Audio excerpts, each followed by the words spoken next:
Depuis la sortie de Pokémon en 96, l'usage autour des jeux s'est considérablement élargi. D'abord casuel, les joueurs se sont progressivement intéressés aux mécaniques pour se reconvertir en véritables stratèges. Et si les pratiques compétitives se sont ainsi diversifiées et développées au fil des années, tout n'a pas toujours été simple. À vrai dire, pour transformer le mythe du meilleur dresseur en réalité, il a fallu prendre son mal en patience. I walk this empty street on the boulevard of broken dreams, where the city sleeps and I'm the only one and I walk alone. This is our Olympics. Sometimes I wish someone out there will find me. Till then I walk alone. Comment la scène compétitive a évolué ces 10 dernières années? Quel est son état actuel? Et surtout, est-ce que ça vaut réellement le coup de devenir le meilleur dresseur? On a des bails à translucider. Retour sur l'évolution de la scène compétitive de 2006 à aujourd'hui.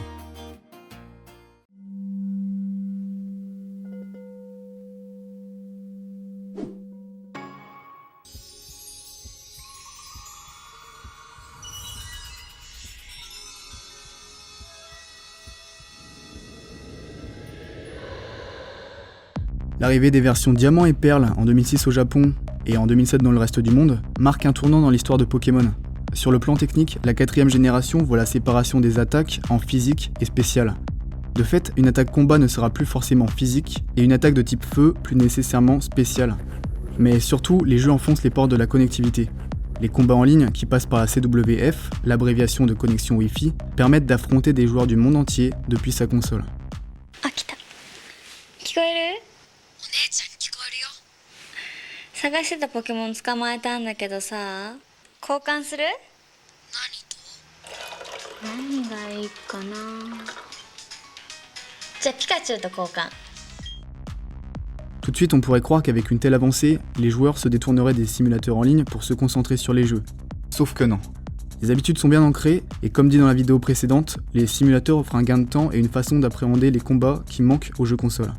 De fait, la communauté stratégique a très envie d'exploiter cette nouvelle salve de monstres autrement que sur Nintendo DS.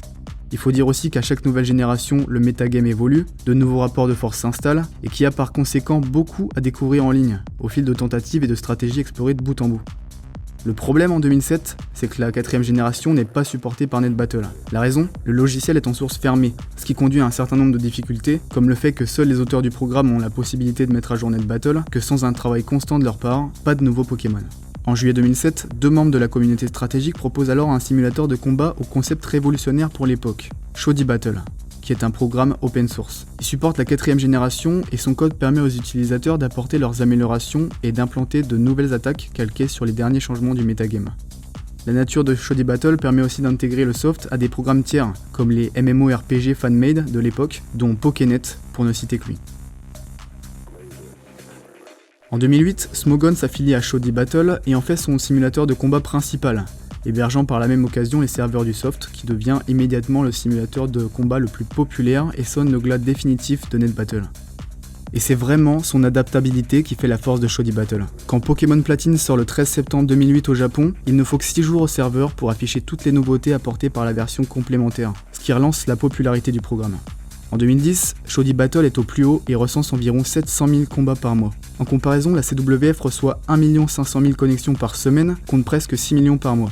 C'est quasiment 10 fois plus, mais faut pas oublier que ça comprend les échanges et les combats confondus. Dans tous les cas, tous ces chiffres montrent l'intérêt croissant autour des jeux. Et ça tombe bien, parce que ça coïncide avec la naissance d'une scène compétitive officielle. En France, le festival Pokémon de 2006 fait suite au Pokémon Masters de 2005. Mais ça se solde par un échec en termes de fréquentation, faute à des soucis d'organisation. De la même façon, la volonté de faire de Pokémon un sport électronique avec un recensement des meilleurs joueurs par l'ESL tombe à l'eau. Ce qui manque, c'est un soutien de taille. Et justement, en 2008, la Pokémon Company et Nintendo tirent les leçons des succès de Diamant et Perle et mettent en chantier une compétition officielle. La société Play Pokémon, qui avait racheté les droits des cartes à Wizards en 2003 et organisé des compétitions TCG tous les ans depuis, mais a laissé un tournoi centré autour du jeu vidéo. Et c'est comme ça que naissent les Video Game Showdown, qui se déroulent à côté du championnat de cartes à jouer aux États-Unis et invitent pour la première fois les joueurs japonais. Ils s'instaurent en 3 phases. D'abord des tournois locaux aux États-Unis et au Japon.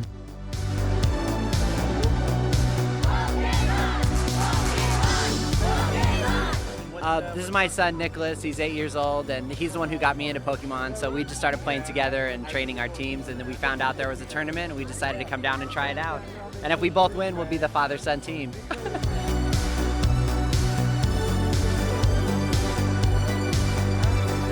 Les combats sont doubles et se jouent sur les versions Diamant et Perle, avec des groupes de 128 joueurs classés selon leur âge, une division junior et une division senior. Viennent ensuite les tournois de qualification, décidant des 16 joueurs dans chaque catégorie qui participeront au final.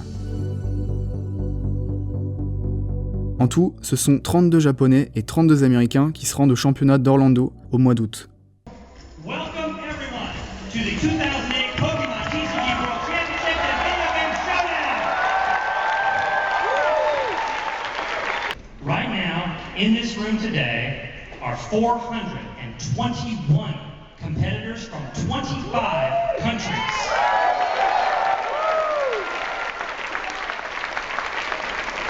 64 of those competitors from the United States and Japan, right back there, are here to compete in the Video Game Showdown.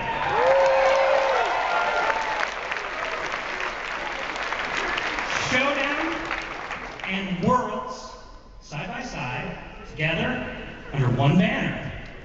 This is our Olympics.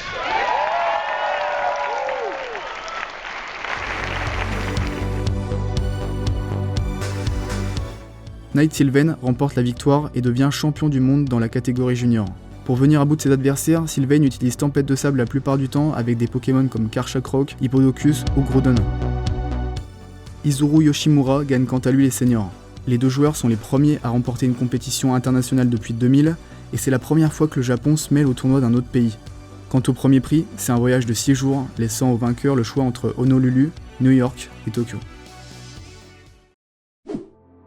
Les VGC, Video Game Championships, de 2009, donc un an plus tard, sont les premiers championnats internationaux organisés par Play Pokémon qui placent l'événement jeu vidéo au même rang que le tournoi de cartes. Surtout, les VGC pérennisent une pratique qui se renouvellera tous les ans. We were working on the video game events for almost a year now. We've had events in London, Berlin, Paris, throughout Japan, and then we had 6 regional tournaments in the United States with the national championships. All those winners got to come here to the World Championships to play. So right now there's 60 of the best players in the world playing in the Video Game World Championships, and they'll play 5 rounds, called Swiss rounds. And the best players will make the top cut, is what they call it, and play tomorrow in single elimination for the chance to be the Pokemon Video Game World Champion. Parmi les joueurs américains présents lors de l'événement, il est très intéressant de remarquer qu'une partie d'entre eux fréquentent les forums de Smogon et s'entraînent sur Shoddy Battle. Faut croire que joueurs sur console et simulateur se recoupent et se croisent. En vérité, sur Showdown, il y a aussi des joueurs VGC, mais c'est vrai que le simulateur est plutôt occupé par des joueurs Smogon, donc 6v6, ou les formats promis par Smogon. Il y a quelques joueurs VGC qui viennent sur Showdown, mais ils s'aventurent plutôt sur la room dédiée à ce format-là. Et c'est pas du tout une majorité, comme je viens de le dire. Donc je crois qu'il y a relativement peu d'échanges entre les joueurs Smogon et VGC. C'est assez rare que les joueurs Smogon sachent jouer VGC par exemple, même si les joueurs VGC fréquentent quand même Showdown, en tout cas pour tester leurs équipes.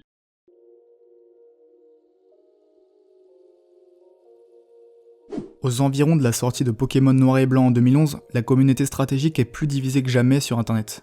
Depuis 2004, Smogon s'était construit autour des simulateurs de combat avec un système de tiers indépendant et des règles propres. L'apparition des combats en ligne sur console et l'éclosion des tournois VGC relancent complètement la donne. Une nouvelle communauté se forme, piochant parmi les habitués de Smogon, mais aussi chez les nouveaux joueurs. Et le problème, c'est qu'à ce carrefour, Smogon se détourne de ses nouveaux arrivants et préfère rester concentré sur ses simulateurs. Conséquence, de nouveaux sites et forums apparaissent par nécessité, comme Wishmaker, mais aussi Nugget Bridge, qui se concentre sur la stratégie VGC et qui est devenu incontournable au fil des années. Autre facteur de la division de la communauté strat, un nouveau site s'impose sur le terrain de Smogon et vient déclarer sa guerre. Il s'agit de Pokémon Online, qui dispose ainsi de son propre simulateur téléchargeable et traduisible en plusieurs langues, ce qui enterre Shoddy Battle pour de bon. La grande particularité de Pokémon Online, un système de tiers propre qui s'émancipe du géant Smogon. Le logiciel peut également générer des Pokémon de toutes les générations avec tous les moves, objets et talents. Au niveau des formats, on retrouve le combat simple, double et triple, ainsi que des clauses qui permettent aux joueurs VGC de s'y retrouver et de s'entraîner directement sur la plateforme. Tous les mois, Pokémon Online arrive à générer plusieurs centaines de milliers de combats, et si la gloire dure un temps, le site a de plus en plus de mal à faire face à la concurrence à son tour et finit par abandonner son système de tiers indépendant. La raison ? L'apparition d'un nouveau simulateur adopté par Smogon, Pokémon Showdown. Zarel est étudiant en informatique. Il lui arrive fréquemment de jouer à Pokémon Online, mais les bugs du soft le gonflent et surtout le programme n'a pas de système de replay. À la place, des logs, des lignes de texte, plutôt cryptiques pour les non-initiés, qui résument les événements du combat tour par tour. De plus en plus frustré, Zarel finit par créer un replayer en 2 semaines. Ayant besoin d'utilisateurs pour tester et affiner son programme, il le poste sur Smogon et sur les forums de Pokémon Online. La communauté s'emballe tout de suite. La préférence que Zarel accorde à Smogon plutôt qu'à Pokémon Online ? Le forum où il y a posté son replayer y est beaucoup plus actif et réceptif à son projet. Content de son succès, Zarel pense déjà à la prochaine étape, créer un simulateur de combat. Adopté par les équipes de Smogon, il remarque qu'une partie de la communauté se plaint de Pokémon Online et s'aperçoit qu'il serait capable de corriger les défauts évoqués, par exemple des fermetures de fenêtres automatiques ou des combats qui ne sont pas animés. Zarel se met donc à créer son propre simulateur, soutenu par la communauté sur Smogon. Le projet l'emballe tellement qu'il ne lui faut qu'un peu plus d'1 mois pour venir pratiquement à bout de son simulateur, Pokémon Showdown. Le projet est open source et compte beaucoup d'autres contributeurs, ce qui fait sa force. Faut dire aussi que c'est le premier simulateur à avoir des combats animés et également le premier à porter les changements survenus dans Noir 2 et Blanc 2. L'interface est en constante amélioration et permet aux joueurs de jouer dans de nombreux formats ou tiers. En 2012, Showdown devient le simulateur officiel de Smogon et bénéficie du soutien de la plus importante communauté stratégique au monde. Tout simplement, depuis la 5e génération, Showdown est devenu le principal simulateur de combat Pokémon. Au mois d'août 2018, les serveurs enregistrent 1 500 000 visites mensuelles.